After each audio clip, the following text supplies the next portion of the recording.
Assalamualaikum Pak Riki. Waalaikumsalam. Sehat ya? Alhamdulillah, Masya Allah. Pak, ini tempatnya enak Pak. Ya, alhamdulillah ya, banyak ini pohon. Semalam saya nginep di sini itu suasananya sejuk di Bandung ya. Iya, Bandung mah sejuk lah ya. Iya. Terus kemudian airnya hangat, ada air hangatnya. Terus kemudian syariah. Iya. Masya Allah Pak. Ini kenapa Pak bisa tercetus konsep syariah ini Pak? Jadi awal mulanya saya beli rumah ini rumahnya besar. Besar ya? Iya, rumah besar karena berapa Pak luasnya Pak? 500 meter persegi. Besar sekali ya. Lahannya. Terus kemudian rumahnya 3 lantai. 3 lantai. 3 lantai dan lantai kedua, ketiga tidak dipakai. Makanya dipikir daripada nanti dihisap, ya tidak bermanfaat ya. Karena pikir-pikir yang kurang di Bandung ini untuk penginapan syariah. Iya betul. Iya. Makanya saya buat Muslim 1 guest house. Muslim 1 guest house. Apa ada yang kedua, ketiga? Apa baru satu ini? Karena rumahnya nomor 1. Wah, gitu. Berarti nomor 1 ini. Nomor 1 jadi. Iya, nomor 1 guest house. Masya Allah. Tapi bagus sih Pak. Ada gini. Di samping hegemoni penginapan murah, tapi yang nggak syar'i gitu kan. Tapi ini kenapa kan pasarnya kan agak lebih sedikit nih Pak? Iya. Ya kan? Kenapa Bapak mau memilih syariah gitu Pak? Karena pasar sedikit. Iya.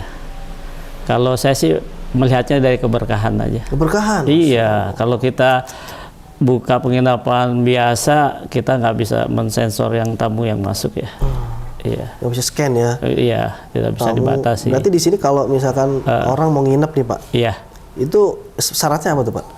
Harus ada KTP sama ya. KTP? Yang perempuan sama wanitanya sama.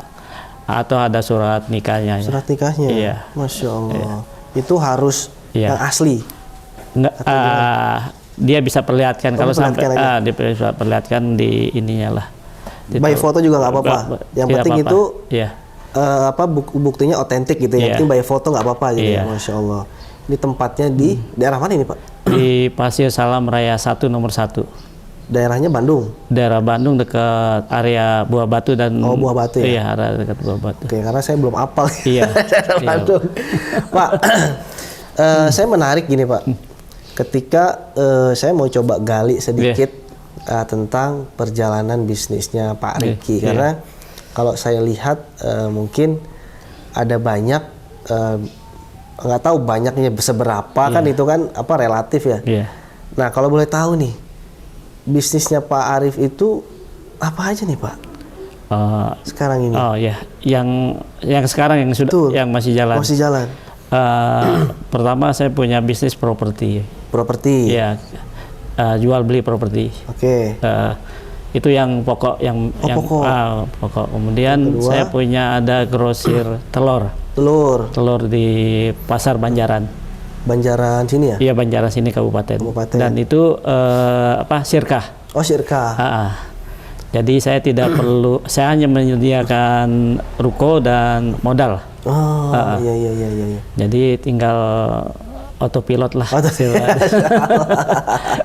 Selanjutnya ada lagi?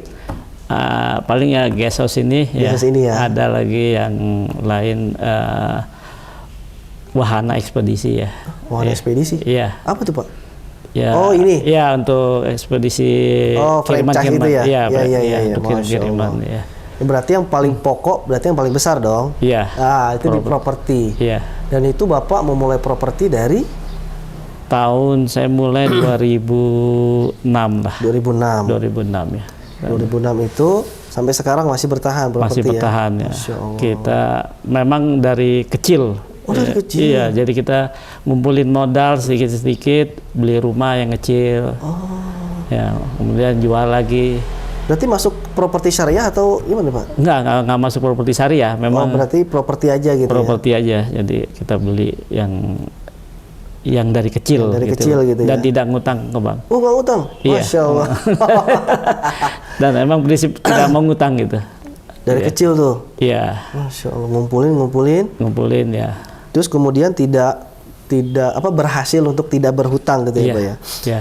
Nah, mungkin kalau dari sisi perjalanan bisnisnya itu sebelum properti nih Pak, sebelum properti katakanlah settle seperti sekarang ya insya Allah ya. Nah itu pasti kan ada bisnis-bisnis lain ya yang sebelumnya kan, atau mungkin yang pernah dijalani dan kemudian tidak dilanjutkan lagi, ada nggak Pak kayak gitu? Ada ya. Dulu saya supplier rumput laut ya. Oh, rumput ke laut. Supermarket. Ke Jogja, ke Matahari ya, supermarket ya. Itu kenapa Pak nggak dilanjut Pak?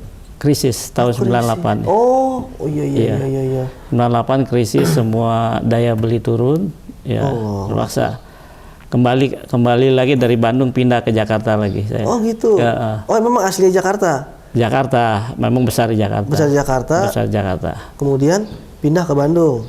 Pindah sekolah di Bandung. Sekolah di Bandung, kemudian usaha di Bandung. Dan sekarang menetap di Bandung. Sekarang menetap di Bandung. Masih bolak-balik nggak Pak?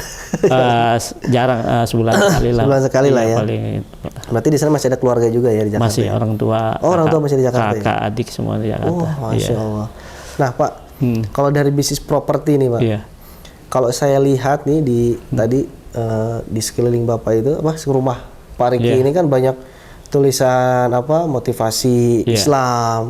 Kemudian ayat-ayat suci Al-Quran gitu kan. Kalau saya lihat kayak Pak Riki deket banget ya sama Islam. Karena gini,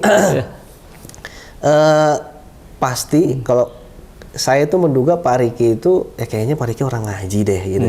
Makanya saya tertarik untuk coba kita ngobrol yuk Pak gitu di karena kita pengen tahu motivasi kisah motivasinya sama kisah inspiratifnya nih Pak. Nah terutama mungkin di properti nih Pak. Mungkin kalau di properti ini kan di samping laba yang menggiurkan gitu kan, tapi banyak yang terjebak nih Pak. Nah jadi mereka itu pengen cepat dapat cuan banyak dan akhirnya tergoda untuk itu tadi riba lah, pinjaman riba lah dan lain sebagainya nih.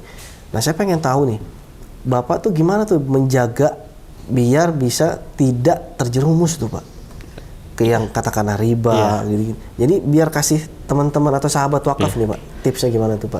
Jadi kalau kita usaha, kita sesuai dengan kemampuan. Sesuai dengan kemampuan ya. Jadi jangan memaksakan. Jangan memaksakan membeli yang kita tidak sanggup. Dan itu memang seperti tangga gitu loh. Kita harus step by step. Jadi mampunya beli 100 juta, beli 100 juta. Jangan beli 200 juta, 100 jutanya ngutang. Allahu Akbar. Apalagi ngutang riba lagi. Allah. Double tuh Pak. Double itu. Susahnya double. Susah. Kan tahu sendiri dosa riba, dosa besar, salah satu dosa besar ya. Ya Allah. Nah berarti Pak Riki ini memang fokus untuk tidak riba, karena kan saya tadi lihat ada la riba itu apa sih maksudnya Pak? Oh itu komunitas ya, pengusaha Muslim yang sudah tidak riba atau yang masih riba bergabung di sana. Oh gitu. Itu Pak Riki sebagai apanya di sini? Hanya anggota member. Anggota member. Iya, anggota member. Tapi maksudnya peran aktifnya apa di sana Pak? Apa cuma anggota aja apa? Hanya anggota saja. Oh, hanya anggota saja ya. Hanya anggota saja. Masya Allah, luar biasa. Nah, kemudian gini Pak, terkait dengan kendala, hambatan, tantangan pasti Pak Riki pernah nemuin dong, ya kan? Dalam membangun bisnis ini. Nah, ini kalau boleh tahu nih Pak, kendala, hambatan, tantangannya apa aja? Terus kemudian cara menangani itu seperti apa tuh Pak? Kalau di bisnis properti memang saya banyak beli dari bank ya. Dari bank, kemudian saya permasalahannya itu ya memang kita beli dari bank itu apa adanya. Di dalam masih ada yang tinggal debitur. Itu yang kita harus selesaikan itu. Gitu. Harus mengeluarkan debiturnya. Nah ini jadi tantangan kalau kita ngambil properti dari bank. Dari bank ya? Tapi memang aman gitu Pak ya? Aman secara hukum menang kita. Oh gitu. Tapi kita harus melakukan pengosongan. Kalau pemilik lama tidak mau keluar dari rumah. Itu pasti ada tantangan tersendiri dong? Harus ke pengadilan lah, ke kepolisian untuk mengosongannya. Tapi kalau secara hukum perdata ya kalau itu, itu Pak Riki udah punya hak penuh gitu ya? Sudah penuh. Nah itu gimana tuh Pak kondisinya Pak ketika pengosongan itu tuh Pak? Ya mungkin kita juga nggak tega ya sebenarnya. Iya, nggak tega. Makanya saya sejak tahun 2016 saya stop bisnis ngambil dari yang seperti itu ya. Karena memang secara legal hukum negara kita tidak masalah gitu ya. Cuman ya kita cari bisnis yang lain lah yang mungkin tidak makan enak tidur enak gitu. Oh iya.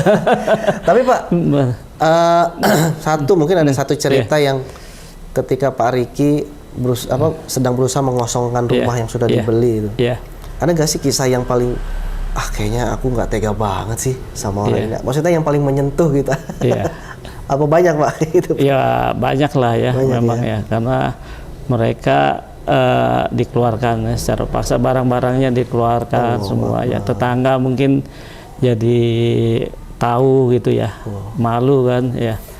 Ya cuman memang di kita ini banyak yang tidak taat hukum juga gitu loh. Ya. Seharusnya kalau sudah mungkin dilihat negara lain Singapura atau Amerika, kalau mereka berhutang ke bank kemudian mereka tidak bisa sanggup bayar, mereka menyerahkan dengan sukarela. Kalau di itu? Iya, di Amerika, Singapura. Mereka taat hukum. Kalau di sini? Pasang badan. Biasanya sebagian besar pasang badan.